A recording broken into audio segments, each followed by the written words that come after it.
I'm in Wiltshire today at a Second World War munitions bunker, checking out this amazing electric Cobra. Is it going to be explosive? Let's find out.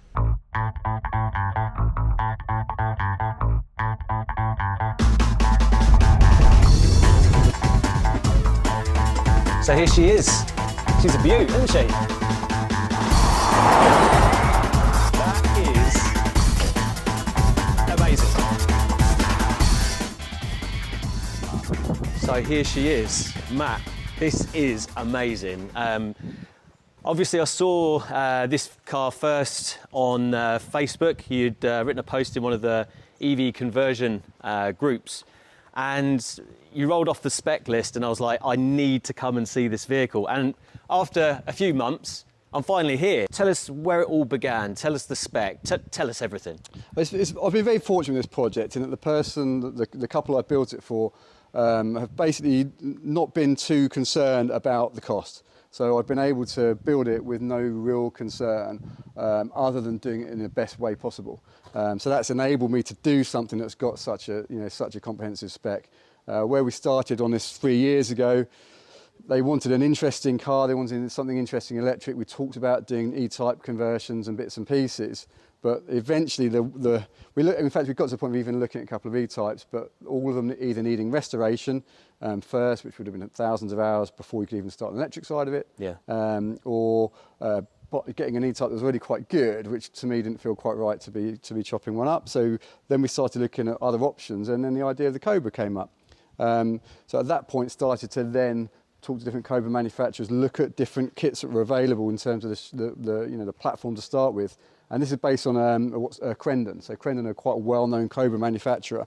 So that was a starting point, basically buying a chassis from Crendon, just a completely bare chassis, and then trying to figure out how to start incorporating any kind of EV stuff into it. No, absolutely. And the thing that might puzzle a lot of people is the fact that it's a 24 plate. When was this actually registered, Matt? A couple of months ago, back in July. Wow, okay. And to my knowledge, it's the only kind of privateer build 2024 plate EV. I've not seen any others come up. So it's gone through the whole process of going to MIRA for full R100 inspection, pre-IVA. So it's gone through the same process that Honda or Ford would have had to have gone through to get one of their cars on the road. I mean, take us through that. It's not particularly complex. The difficulty isn't the challenge of doing it, the difficulty is paying for it, because it's a very, very expensive process. I haven't checked recently, but at the time when this went to MIRA, their list price for that inspection was £6,000 plus VAT.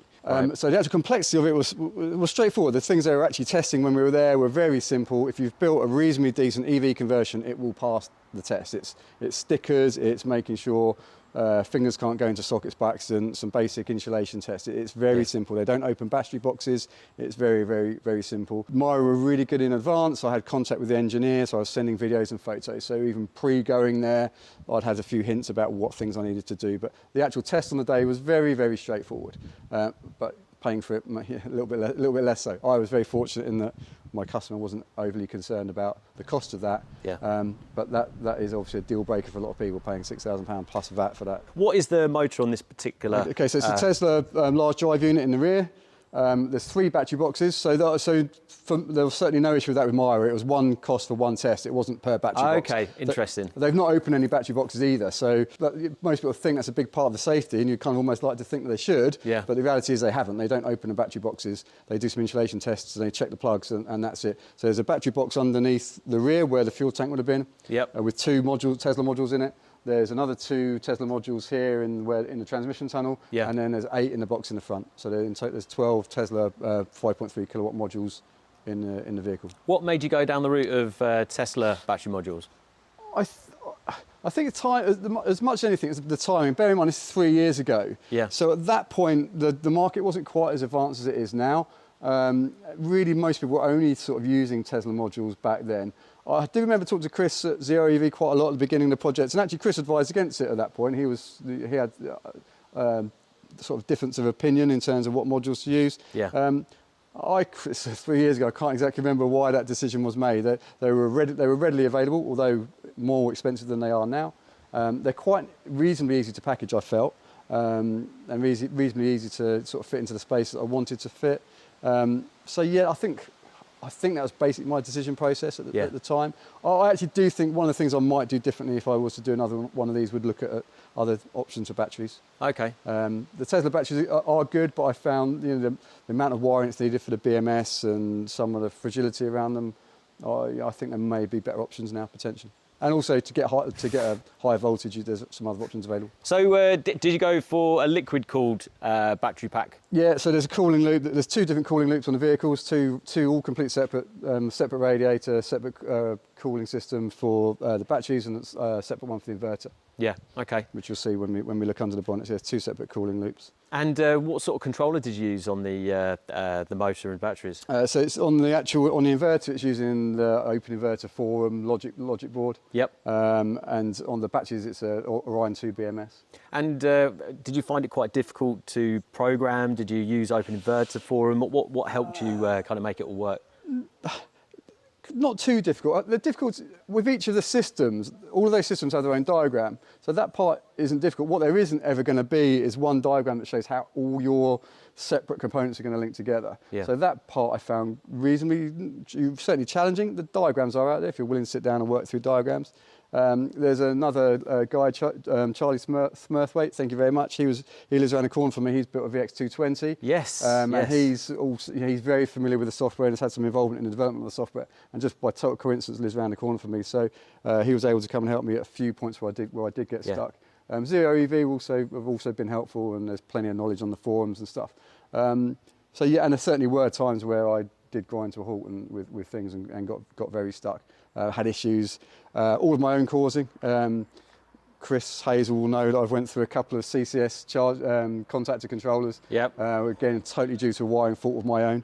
And he was very good in sort of supporting me getting those up and running and sorted out. So yeah, at various times there's been issues. I'm very much a mechanical engineer, so like the wiring side of it, for me it's a lot of research, a lot of reading. But it's not insurmountable. I mean, if you're vaguely competent with electronics, it's not too much of a challenge, I wouldn't say.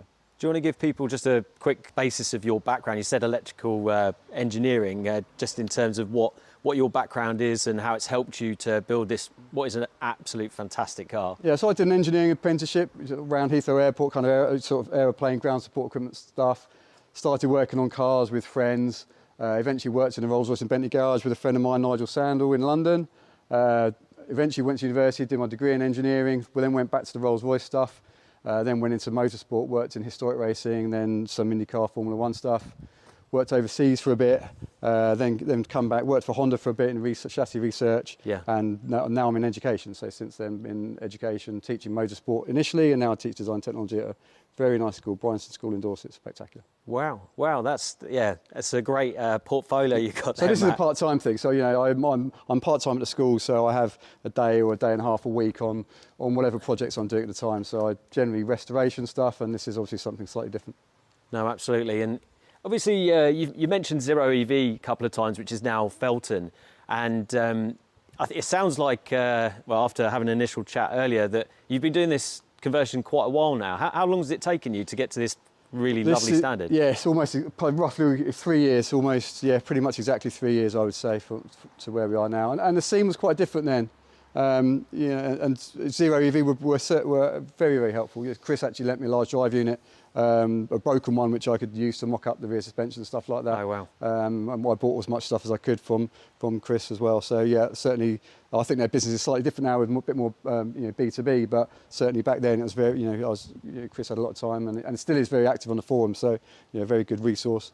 And you mentioned that a lot of work has gone into the suspension on this vehicle. Was there quite a lot of adaptation you had to make? Was it because of the extra weight in the back? Could you take me through it? Yeah, so the front end of the chassis, it's a ladder frame, it's a 4-inch tubular ladder frame chassis on the Crendons. So imagine sort of 2 tubes coming down the back. The front is pretty much standard. It's the standard kit car with the Jaguar suspension. Yep. But from roughly this point onwards, everything then is custom made to fit the large drive unit. One of the challenges of the large drive unit is the width. Obviously, you look on the back of a Tesla Model S, they are massively wide cars. And I wanted to try to keep the actual look and feel of the Crendon car as much as possible. So we certainly didn't want to widen the track or anything like that. Yeah, it's a beautiful shape. Yeah, so to get it narrow was a massive challenge. So basically, from this point backwards, everything's custom made. Lower wishbone, upper wishbone, upright, all fabricated.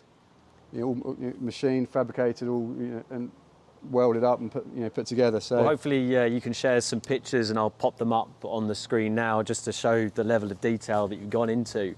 Because yeah, obviously it's a lot of work that's gone into it, and you made me chuckle with regards to the charging flap there. What did you use for that? That's off my Peugeot Boxer, my 2005 Peugeot Boxer van. There we go. Donated its fuel filler flap to sort of cut and shut and fit that in there. That would have been the original air vent on the Cobra, so yeah. Managed to keep the air vent shape, filled the air vent in on the other side. Yeah. But it's things like that people don't, there's probably take a couple of weeks work doing that fuel filler flap. No, I it's bet. very hard to kind of explain how something so small and trivial can take so long. I mean, the exterior is obviously the classic Cobra shape, which is gorgeous, but let's have a look under the bonnet. Come on, let's have a look at the business under here. So we deliberately went without the sort of Cobra kind of chrome and the roll hoops and the bumpers. We've tried to keep it a little bit more classic looking, yeah, actually. Absolutely. So it's a little bit less bling or a little bit less boy racer than many. The couple that own this are, more they're not boy racers by any stretch of imagination. They want a more classic, sort of sleek looking vehicle. I spot the Zero EV, now Felton CCS controller. Have you tested the CCS controller yet? Not yet. I mean, it's 300 miles on this so far, so it's something I want to get looking at in the next week or so. It's actually only back to me at the moment to have a tracker and immobiliser fitted for insurance purposes. Yeah. So while it's with me, the owner's away for a couple of weeks. During these next 2 weeks, that's sort of one of the things on my list to do. And in fact, even setting up some of the parameters on the large drive unit, it doesn't yet have any regen. Okay. So again, there's a few things I need to sort out next couple of weeks. Yeah, it takes a long time to fettle it to make sure it's drives just right, and obviously depending on what the actual driver likes, depending on what they're used to. For me, one pedal driving, I think I'm going to really want to have in my TVR, but someone who's not used to that might want something different. So yeah, it's all about adapting it to whoever's driving it. So yeah, take me through the battery box and what you've done under here. Yeah, so basically this is the high voltage junction box in the top. So basically everything's kind of crammed into there actually. So if you lifted this off, you'd see the Orion BMS roughly about there. All the contactors sort of laid out through here. A couple of different fuse boxes around doing all the different 12 volt stuff. It's got power steering on it. It's got DC micro steering, power steering. It's got brake vacuums, electric brake vacuum servo and stuff like that. So there's a whole host of 12 volt stuff going on under there as well. Yeah. It's got the 6.6 kilowatt onboard charger. DC-DC converter. Yeah. You can see the two cooling loops at the front. You can see two radiators. So that on the side you're on, that's the battery. That's where the cooling loop is for the batteries. And on this radiator on this side is a cooling loop for the inverter. Right. Yeah. So you got two separate systems there, essentially. Yeah. So there's two. You can just about see them down there. There's two 12 volt pumps, sort of buried, little Bosch 12 volt pumps buried down. Oh, okay. Sort of in the depths down there.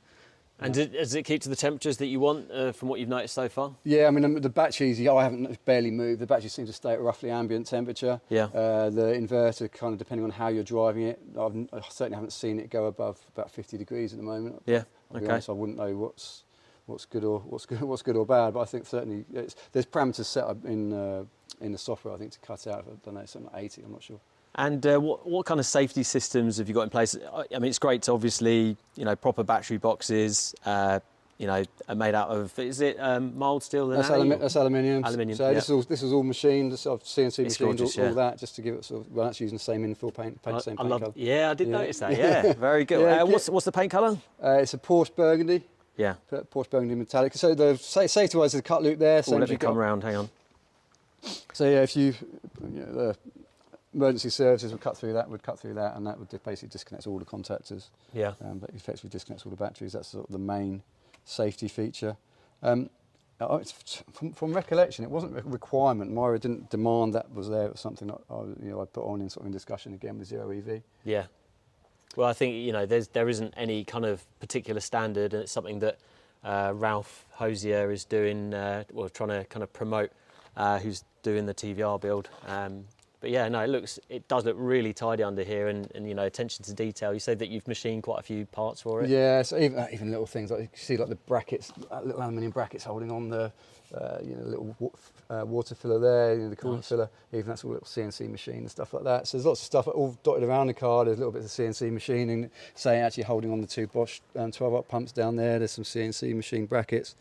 So lots and lots of work. But I'm very fortunate I've got access to all the equipment and the ability to do it. So it's, you know, again, it was able to do it, it's kind of no expense spared in a way. These are the sort of things that Maya were interested in, was very small details like lock wiring on the plugs. So you needed to use 2 different bits of equipment in order to be able to remove a high voltage plug. Got ya. That's the sort of stuff. But they're very good about telling you all that stuff. So if you do go the Maya R101 route, it's stuff like that they're looking at. It's nothing particularly complicated. And what's the boot space like? Because I know something that a lot of EV conversions tend to take up most of the space in the vehicle. Yeah, I mean the customer requirement for this, they wanted in range, being able to do some touring with it. So there's been a slight compromise with batteries. I'd like to have had 2 more modules in it than we've actually ended up with. What's the total kilowatt hour? So there's 12 modules, and it was whatever 12 times 5.3 is. I can't remember off the top of my head. Yeah, about 60 odd then. But it's slightly undervolted. Ideally, you'd want a little bit more voltage to get all the performance out of the drive unit. It's still quick though. I mean, it's a very light car. So boot space is pretty good. Yeah, you definitely get some couple of travel bags and a person there, or a man bag. Yeah. So there's 2 modules directly below this. So if you put 2 more in, it would have wiped out the whole of the boot space. So that's kind of really where. There's quite a lot of space down the sides there as well. Yeah, that is sort of being used. It's got a hood, so it's got a hood and a tonneau. Yeah. So yeah, sometimes you might decide you want to stick the hood in there. Not generally, you just drive around with the tonneau covering it, not the hood as well. Obviously, this is a car that you built for someone else. What is it you would want to convert? Have you got a car in mind? Obviously, after doing this for 3 years, you might be thinking, I never want to do one again. That's kind of where it started. I mean, the whole kind of project really did start. The people I was doing it for wanted something cool and electric. And at the time, there was a bit of a boom with like the TV and vintage voltage and all that kind of stuff. And I did think there might be some potential business opportunity for this, and there may well be. And as I've gone through, I have made jigs and fixtures, and I've got all the drawings of everything that I've made. So it would be quite easy to do a second one. I've got an Opel GT in the workshop, which I think would make a really cool electric car. So that's absolutely gorgeous, that thing. So that's a possibility, but I don't know.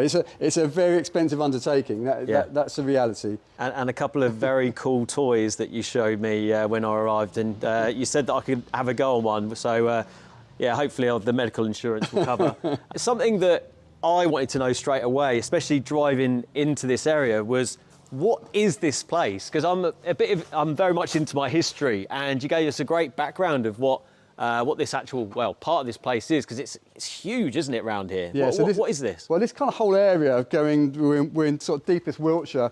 This is Chilmark, and in the Second World War, you could just about this is a train station, obviously where we are, and you could just about make out into the distance where the train would have come in through those trees. This is from the main line from London. Yeah. It would have stopped roughly where you're stood, and then it was dropping bombs off, basically. So the bombs would then been transported onto this very small, narrow gauge track. You can just see like the remnants of it in the ground there. Yeah. And then it disappeared round the back of down to about a mile down there, and then it all goes underground. So there's lots of underground bunkers. Well, anyone that's interested in this place, check out the internet. Apparently there's lots of drone shots, so Matt was saying. I'm certainly going to check it out because I love all this sort of stuff. If you look for sort of RAF Chilmark on YouTube, there's lots and lots of videos. So I share a small unit here with a friend, and we just do these sort of little weird and wonderful projects. But yeah, it sounds like we're going to go for a drive. Absolutely. Let's go.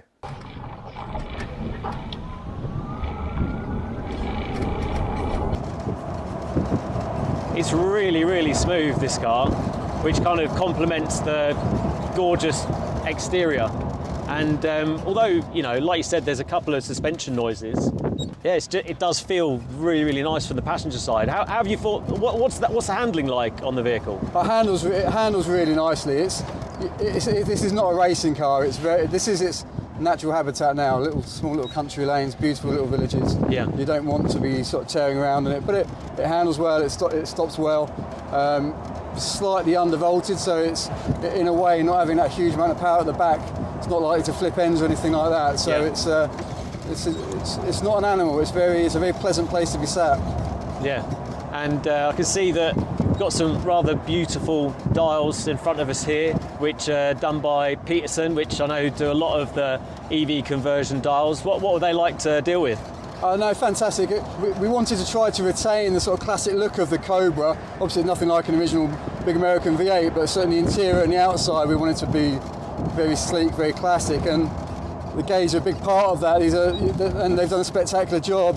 They're plug and play pretty much. It comes with a beautiful kind of ECU, very simple to wire up. They come at a cost, but you know they are spectacularly pretty gauges. Wow. Yeah, it's not slow. Yeah, that goes well. It's all about having that punch, isn't it? That torque, instant torque.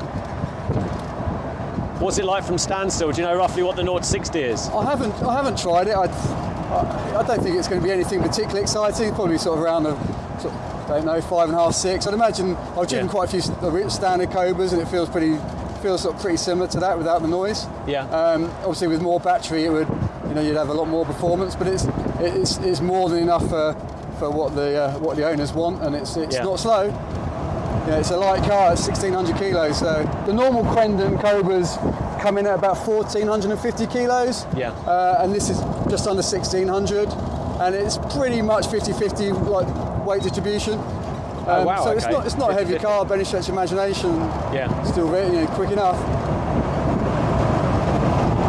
Yeah, that's goes well, very well. It's nice and progressive as well. Yeah, again, there's some parameters you can tweak with that. Kind of feels to me like it could do a little bit more off the line.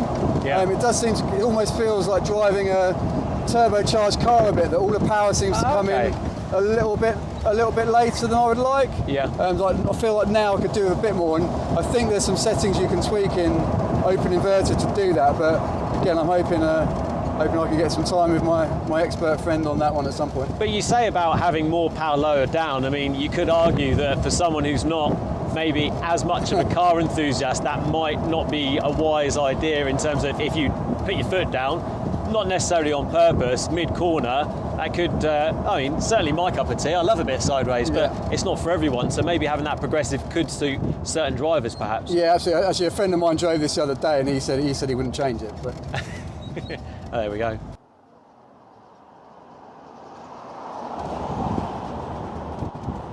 There's a kind of bit of a concern about what electric actually means, but I think defy many people not to drive a car like this and not enjoy it. It's a lovely place to be sat, and if this is the future, I don't think it's something we need to be too disappointed about.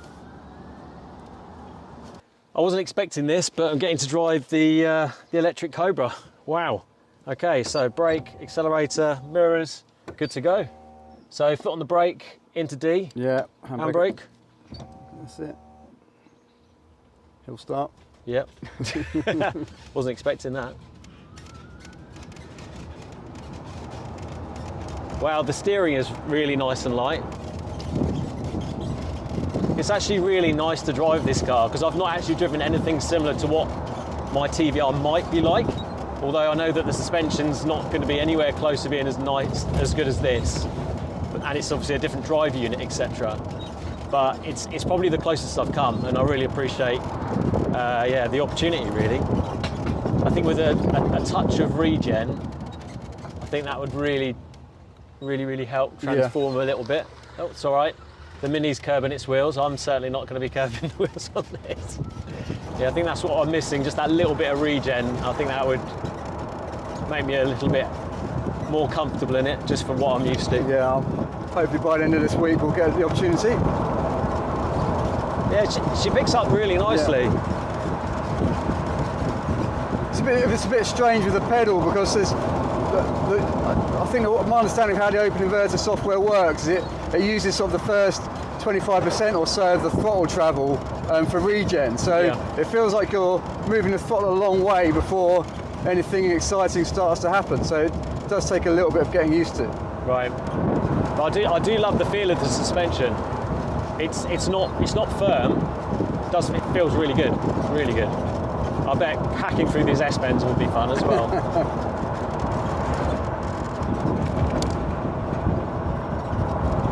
It's just the potholes you have to avoid. Yeah, there's quite a few of those, isn't there? I'll tell you what would, if you're not sure about the squeaky noises, you could always put an amplified exhaust noise on it. Oh, the brakes aren't good. Yeah, I've got a very expensive high-spec kit to fit. Yeah? I kind of wish I hadn't. Well, I'm pretty sure my TVR could take them. So there we have it. What an amazing bit of kit. I'm so fortunate to drive this amazing beast that Matt has put so many hours into, and obviously the true owner, you know, the money to essentially build a sensational electric sports car. So yeah, epic.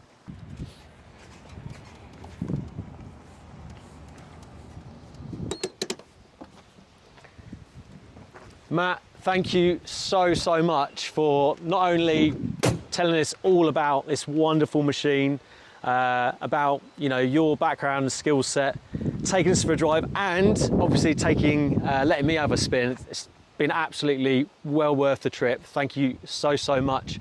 And we hope the Chargeheads, I'm sure, and any, you know, EV enthusiasts and car enthusiasts will get to see this vehicle in the metal and see some more work from yourself. Yeah, hopefully. It's been, I've learned so much by doing it. Really enjoyed it. It's been 3 years graft, but certainly very pleased with the outcome, and hopefully it'll go on to be enjoyed by several other people.